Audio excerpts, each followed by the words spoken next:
यत्र नार्यस्तु पूज्यते रमन्ते तत्र देवता। यह एक लाइन जो है वो महिला सशक्तिकरण की परिचायक बता के दशकों से प्रोग्राम्स हो रहे हैं। या अगर एक कवि की कही हुई पंक्तियां कि नारी तुम केवल श्रद्धा हो, विश्वास रजत नग पग तल में, और पीयूष स्रोत सी बहा करो जीवन के सुंदर समतल में। महिला दिवस है आज और महिला सशक्तिकरण की बात हो रही है, तो इस मुद्दे पे बात करने के लिए हमारे साथ आज मान फाउंडेशन की करता धरता, मान फाउंडेशन बनाने वाले और चलाने वाले मनीषा सिंह जी है। मनीषा जी, बहुत बहुत स्वागत आपका।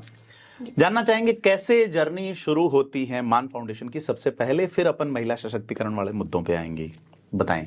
शुरुआत की बात की जाए तो मैं एक आर्मी बैकग्राउंड से है, मेरे फादर आर्मी में रहे हैं और जो समाज सेवा है वो अपने अंदर कूट कूट के भरी हुई है और एक अनुशासन के साथ में रहना मुझे बहुत पसंद है। मैं एक संवेदनशील महिला हूँ। तो यहाँ पे अगर हम देखते हैं, मैं जब कहीं पे भी जाती थी तो मैं अपने आसपास क्या क्रियाएं चल रही है वो मतलब उसको ऑब्जर्व करना हमेशा ऑब्जर्व करती थी। तो वहाँ से देखा मैंने कि बहुत सारे ऐसे बच्चे हैं जो कि शिक्षा प्राप्त नहीं कर पा रहे हैं, स्कूलों के बाहर लटके हुए देखते हुए कि कहाँ मतलब कैसे हम अंदर जा सकते हैं।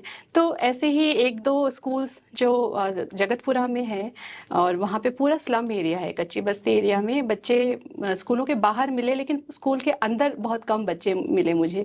तो एक दिन मैंने उनसे पूछा कि आप स्कूल जाना चाहते हैं? तो उन्होंने कहा हाँ बिल्कुल हम स्कूल जाना चाहते हैं, लेकिन वहाँ पे क्या है कि उनको एंट्री नहीं मिल रही थी क्योंकि उनके पास में ड्रेस नहीं थी। तो उसी टाइम हम लोग गए, हमने मतलब ड्रेस बच्चों के लिए खरीदी और उनको पहनाई और फिर उनको हमने स्कूल में दाखिला करवाया प्रिंसिपल से बात करके। तो यहाँ से मेरी शुरुआत हुई थी। मैं स्कूल में फिर मुझे लगा कि यहाँ पे बच्चे मतलब जो उनकी जो बेसिक नीड है वो भी पूरी नहीं हो पा रही है।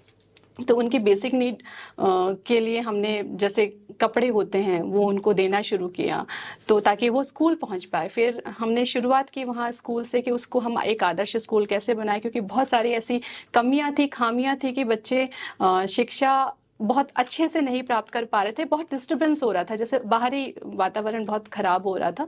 तो हमने बाउंड्री वॉल बनवा के बच्चों को वहाँ पे बहुत जर्जर बिल्डिंग थी तो वहाँ पे शुरुआत की कि उनको शिक्षा के साथ साथ उनको वो एनवायरनमेंट मिल पाए जिससे वो अच्छे से शिक्षा प्राप्त कर पाए। तो वहाँ पे बच्चों को फिर हमने कैंप्स करवाए काफ़ी। अपने एजुकेशन से शुरुआत की मान फाउंडेशन की मतलब, और उसके बाद में आप इसको आर्ट एंड कल्चर की ओर भी लेके गए। हाँ, मैं मतलब यही शुरुआत की, मैंने शिक्षा से शुरुआत की। बच्चों को मुझे लगा कि यहाँ पे उनको मतलब हर तरह की शिक्षा की कमी है। तो बच्चों को वहाँ पे हमने मतलब मेरा जो सामाजिक कार्य है वो ये शुरू हुआ कि हमने वहाँ पे उनको बेसिक जो नीड्स उनकी कमी है उनको हमने देना शुरू किया। उनको यूनिफॉर्म, उनको स्टेशनरी आइटम्स और ये सब चीज़ें देना शुरू किया। उसके बाद में एक माहौल बनाया और वो जिससे शिक्षा प्राप्त कर पाए। तो जहाँ पे 56 बच्चे थे उस स्कूल में, आज वहाँ पे 300 प्लस बच्चे हैं। बहुत बहुत अच्छी बात है।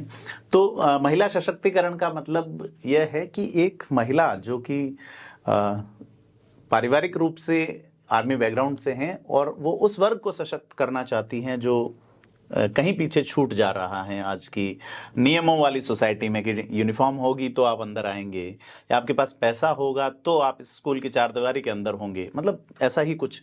फिर आपने अभी आपका जो एक फंक्शन होता है ईयरली, गैलोर, हमने देखा, कल्चर के लिए बात करते हैं, क्या है वो पूरा? जी, जिस इस भागदौड़ भरी जिंदगी में आधुनिकीकरण बहुत ज़्यादा हो रहा है, मैं ये नहीं मानती कि परिवर्तन नहीं होना चाहिए। देखिए, परिवर्तन होना चाहिए, बहुत ज़्यादा ज़रूरी है, लेकिन हमें अपनी जड़ों से जुड़े रहना उससे भी ज़्यादा ज़रूरी है। तो यहाँ पे जब मैंने पाया आसपास सोसाइटी में कि जो पेरेंट्स है वो वर्किंग है, बच्चों को अपनी जो कला संस्कृति है, अपनी परंपराएं हैं, उसका ज्ञान नहीं है।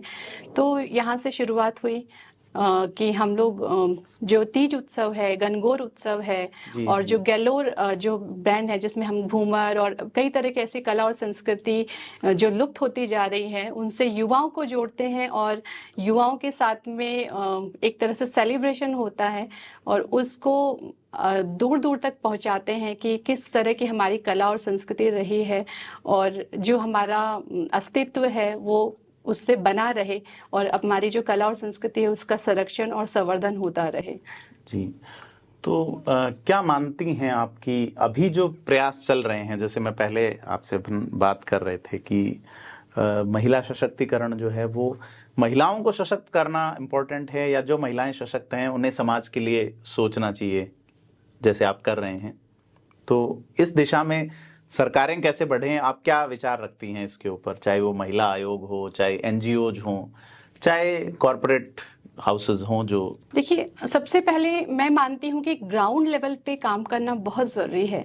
जो महिलाएं हैं जो ऑलरेडी एजुकेटेड है तो उनको समझ है इस चीज़ की, लेकिन कहीं ना कहीं ऐसी महिलाएं हैं जिन्हें अपनी जीवन किस तरह से जीना चाहिए इसका भी बेसिक नॉलेज नहीं है। तो हमें मतलब ग्राउंड लेवल पे जाके उनको शिक्षित करना बहुत ज़्यादा ज़रूरी है, उन्हें उनके मायने बताना बहुत ज़्यादा ज़रूरी है। और जो महिलाएं हैं जो शिक्षित भी हो जाती है तो उनके लिए भी ज़रूरी है कि वो अपनी शक्ति को पहचाने, सशक्त बने, अपने अधिकारों का ज्ञान रखे। उन्हें शिक्षा इसलिए प्रोवाइड की जाती है कि उन्हें हर तरह का नॉलेज हो, हर तरह का ज्ञान हो। तो आजकल की शिक्षित महिलाएं हैं ज़्यादातर, उन्हें भी कहीं ना कहीं जो नियम नहीं पता है, अपने अधिकार नहीं पता है और उसका यूज़ कैसे करना है वो नहीं पता है। तो अगर वो इस तरह से शिक्षित हो पाएगी, 360 डिग्री शिक्षित होना बहुत ज़्यादा ज़रूरी है। आपके चैनल के माध्यम से मैं यही कहना चाहूँगी कि जो महिलाएं हैं वो अपनी शक्ति को पहचाने, अपने आगे बढ़े, उस तरह से अपने पंखों को फैलाए और ओवरऑल डेवलपमेंट जो है, ऐसा नहीं कि आपका एक हिस्सा डेवलप हो गया, आप बॉडी में भी कोई एक हिस्सा ज्यादा डेवलप हो जाए तो उसे कैंसर बोलेंगे अपन अगर तो मनीषा जी, अच्छा लगा ये सुन के आपसे कि इस तरह की सोच आप रखते हैं। अगर अपन पुराने समय में बात करें, खास करके राजस्थान में, तो मीराबाई एक कैरेक्टर हुए हैं जो मेरे बहुत फेवरेट कैरेक्टर हैं, और उस जमाने में वुमेन एम्पावरमेंट की अगर किसी ने बात की होगी तो वो उन्होंने की है। और एक और मुझे पता चला कि दुनिया का पहला डेमोक्रेटिक धरना किसी के खिलाफ हुआ तो वो मीराबाई के खिलाफ हुआ कि उन्हें मेवाड़ चलने की डिमांड करते हुए लोग धरने पे बैठ गए थे, फिर वो नहीं लौटी। तो कैसे देखते हैं, ऐसे कैरेक्टर खूब सारे हुए हैं राजस्थान में, कर्माबाई हुए हैं, या बहुत बहुत मतलब अध्यात्म में भी हुए हैं, और भी वीरांगनाएं भी हुई हैं यहाँ पे। तो कैसे देखते हैं अपनी हिस्ट्री को और फिर उस हिस्ट्री से आगे जा रहे कल्चर को? देखिए, मैं मानती हूँ कि मीराबाई महिला सशक्तिकरण का सबसे बड़ा उदाहरण है, क्योंकि उस समय में जब महिलाएं पर्दे में रहती थीं, उन्हें कोई आज़ादी नहीं थी, स्वतंत्रता नहीं थी, कोई अधिकार नहीं थे, उस समय में उन्होंने अपने लक्ष्य के प्रति वो समर्पित रहीं और उन्होंने वो किया जो खुद करना चाहती थी।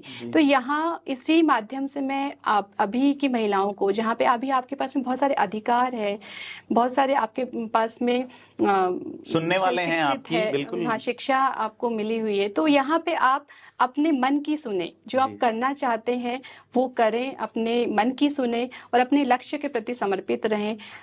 जी बिल्कुल। तो मीराबाई जो है वो एक बड़े उदाहरण रहे हैं। तो आप शायद उन पे पीएचडी कर रही हैं। मैंने पीएचडी की थी महिला सशक्तिकरण पे, तो वहां पे मेरी बहुत इच्छा थी कि मैं मीराबाई पे एक बुक लिखूं और उनको मतलब प्रेम और त्याग की मूर्ति माना जाता है। यहाँ पे मैं उनको महिला सशक्तिकरण का सबसे बड़ा उदाहरण मानती हूँ, क्योंकि उन्होंने अपने स्तर पे वो सब किया जी, जो अपने लक्ष्य तक उन्हें बिल्कुल, उनका लक्ष्य कृष्ण भक्ति था।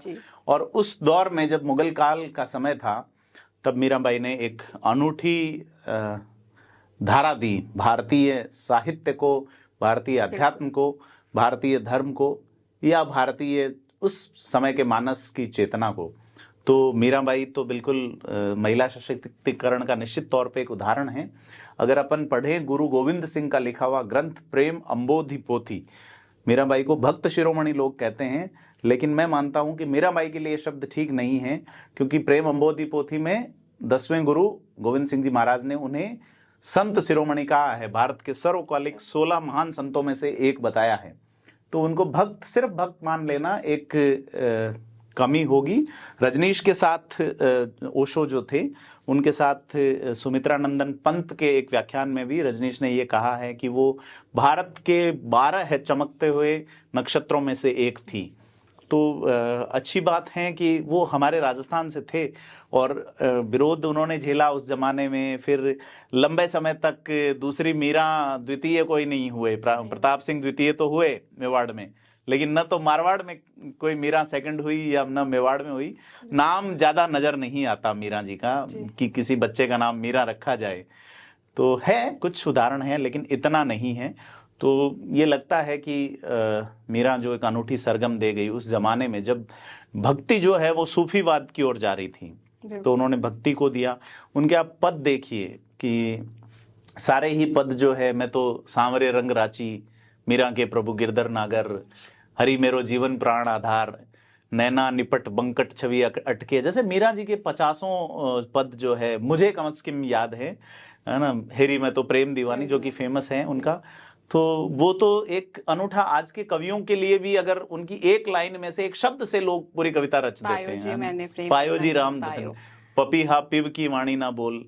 तो कई लोगों ने मीरा का नाम लिख के कुछ अतिरंजना से भरे गीत भी लिखे हैं। बिल्कुल। और इसको अगर फिलोसॉफिकल देखें मनीषा जी, तो ये ऐसा है कि वो मीरा जिस परिवार में पैदा हुई, वो राठौड़ वंश है जो शक्ति का उपासक है, नागनेचिया का, और उनका जो कुल था मेड़तिया कुल, वहां कृष्ण की उपासना करते थे वैष्णव, ना।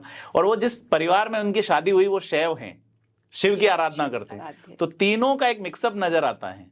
तो ऐसा बहुत कम है कि 3 धाराएं एक जगह मिक्सअप हो रही हैं। तो इस पे तो बड़े रिसर्च की आवश्यकता है। मुझे लगता है कि कोई ईमानदारी से रिसर्च करे, बिल्कुल होने चाहिए। लेकिन पुरुष प्रधान मानसिकता है निश्चित तौर पे रिसर्च में भी। और आपने बड़ी बात कही कि मीरा जी जो है वो बिल्कुल महिला सशक्तिकरण के परिचायक हैं।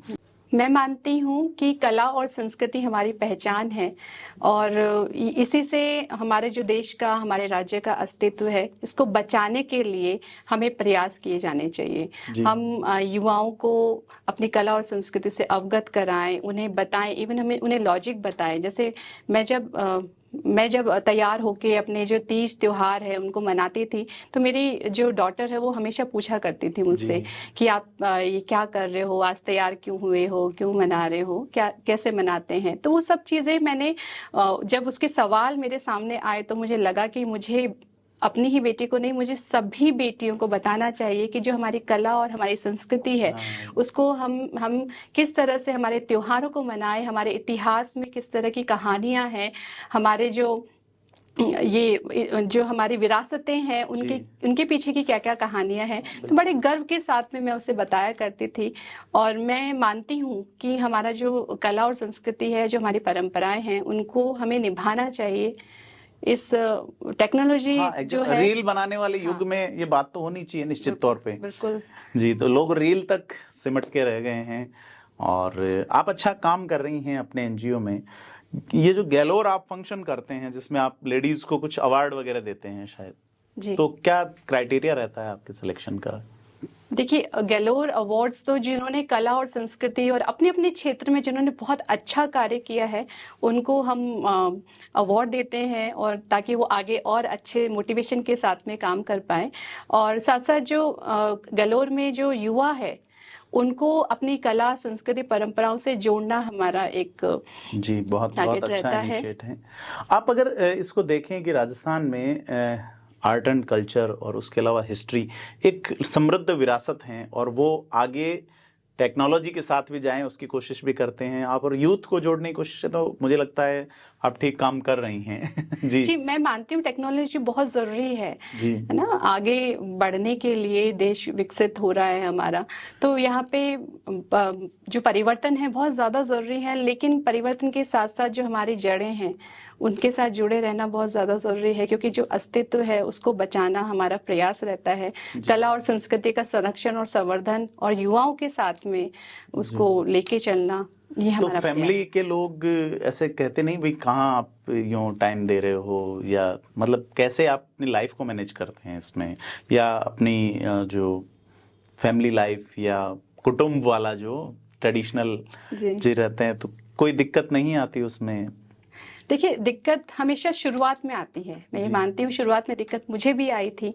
महिलाएं हैं जो शुरुआत ही नहीं करती हैं, सबसे बड़ी बात है। जी जी यहाँ पे शुरुआत में दिक्कत आएंगी और जब आप करते रहेंगे तो एक प्रैक्टिस में आ जाएगा और फिर आपको कहीं नहीं लगेगा कि आपको। मेरी फैमिली है, मुझे पहले कहते हैं कि हम लोगों को विश्वास जीतना चाहिए, फिर उसके बाद में अपनी चीज़ें उन्हें बताना चाहिए। अगर हम अपने सपने, हमारे जो जो हम करना चाहते हैं वो हम बताएंगे नहीं तो हमें, हमारी जो फैमिली है उनको कैसे पता चलेगा। तो मैंने शुरुआत में यही किया कि अपने फैमिली को बताया कि मैं ये करना चाहती हूँ और उन्हें आज गर्व महसूस होता है। उनके जो मुंह पे जो खुशी मुझे जो दिखती है तो मुझे खुद को लगता है कि नहीं, मैं बहुत अच्छा कर रही हूँ और एक तरह से एक मोटिवेशन मिलता है। जी। तो बच्चे फिर, जैसे आप स्कूल में पढ़ाते हैं जहाँ तक मुझे पता चला, तो फिर एक गृहिणी का जीवन, फिर एक शिक्षिका का जीवन, फिर एक समाज सेवी का जीवन, कैसे मैनेज होता है इतने सारे कैरेक्टर्स? देखिए, महिलाओं के तो वैसे बहुत सारे जी। कैरेक्टर्स है। महिला एक माँ है, बहन है, पत्नी है और अगर वर्किंग करे तो बहुत तरह के कैरेक्टर्स है। तो मैं मानती हूँ कि, और मुझे मतलब संतुष्टि भी है कि मैं बहुत अच्छे से अपने कैरेक्टर को निभा पा रही हूँ और मैनेज कर पा रही हूँ। तो अगर हम घर में रहते तो मैं एक गृहिणी की तरह रहती हूँ और अगर मैं एक शिक्षिका हूँ, मतलब लोगों को शिक्षित करना, इवन बच्चों से लेके बड़ों को भी और महिलाओं को भी अगर कहीं मेरी ज़रूरत होती है तो मैं उनके लिए हमेशा खड़ी रहती हूँ। कहती हूँ कि अगर आप उनको हमेशा मोटिवेट करना मेरा बहुत अच्छा मुझे लगता है कि मैं महिलाओं को आगे बढ़ाऊँ, उनको उनके सपनों को अप्रोच करने में उनकी मदद करूं। कहीं ना कहीं मेरा छोटा सा भी अगर कंट्रीब्यूशन होगा तो मैं अपने आप को, मतलब मल्टी डायमेंशनल कैरेक्टर हर एक औरत में होता है, लेकिन वो कितना पहचान पाती है और पहचान करके कितना कमिट करती है और कितना एग्जीक्यूट करती है, यही एग्जैक्टली सबसे पहले कि महिलाओं को अपने जो सपनों को या अपनी चीजों को पहचानना आना चाहिए, जी अपनी शक्ति को पहचानना आना चाहिए, तभी वो सशक्त हो पाएंगी। जी बिल्कुल। तो काम तो करवा ही लेती है महिलाएं, मतलब आप देखिए घर पे भी, अगर बिल्कुल। आजकल तो विपक्षी प्रतिपक्ष मजबूत है आजकल, हालांकि देश में थोड़ी स्थिति अलग है, पर घरों में प्रतिपक्ष मजबूत हैं। जी महिला सशक्तिकरण में ज्यादातर जो लोग या जो काम कर रहे हैं, उसमें ये नहीं लगता पुरुष कहीं पीछे छूट रहा है? ये कोई लड़ाई थोड़ी है आपसे कि भाई? नहीं, बिल्कुल नहीं। मैं ये मानती हूँ कि जो महिलाएं हैं, मतलब उनको अगर आप आगे बढ़ा रहे हैं तो आगे नहीं बढ़ाना है या पीछे भी नहीं रखना है, हमेशा साथ के में एक साथ कदम बढ़ाना है महिलाओं के साथ में। तो एक समानता की बात है। यहाँ पे जो फेमिनिज्म की बात हम करते हैं, नारीवाद की बात करते हैं, तो वहाँ नारीवाद का मतलब ये नहीं है कि पुरुष पीछे रह जाए, महिलाएं आगे बढ़ जाए। साथ में कदम से कदम मिलाकर चले, वो है एक नारीवाद। और सभी एक साथ, मतलब सभी को पहचान मिले। राजस्थान में कुछ घटनाएं पिछली बार हुई, चूंकि मेरा सब्जेक्ट पॉलिटिक्स का थोड़ा बहुत इंटरेस्ट है मुझे।